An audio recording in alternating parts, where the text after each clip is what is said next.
সময় গেছিলাম তোমার গার্মেন্টস ডিপার্টমেন্টে, বাট আমার গার্মেন্টস সেরকমভাবে পছন্দ হয়নি, তো কসমেটিক্সেও তাই জন্য দেখা হয়নি। কিন্তু আমার বান্ধবীরা গল্প করে যে জানিস তো ওখানে বেশ সুন্দর সুন্দর 99, 149-এর অনেক অনেক জিনিস পাওয়া যায়।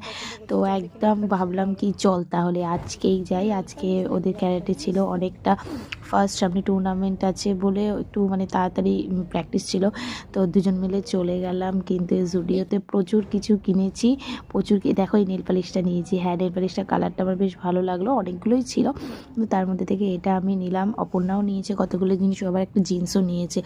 আর আমি কিছু কসমেটিক্স নিয়েছি। কসমেটিক্সগুলো কী কী নিয়েছি তোমাদেরকে আলাদা একদিনকে ভিডিও করে আমি শেয়ার করব। এই কালারটা কেমন লাগছে জানাও, কিন্তু আমি ট্রাইমে থেকে ইউজ করে নিলাম, কারণ প্রত্যেকটার মধ্যে একটা করে দেখবে ট্রাইমে নেল পালিশ বা আদার্স আছে, যেটা তুমি তোমার পছন্দ মতো মানে নিতে পারো। তারপরে এসে এখানে ফাউন্ডেশনগুলোও বেশ ভালো। আমার একটা ফাউন্ডেশনেরও দরকার ছিল অ্যাকচুয়ালি, যেহেতু ডেলি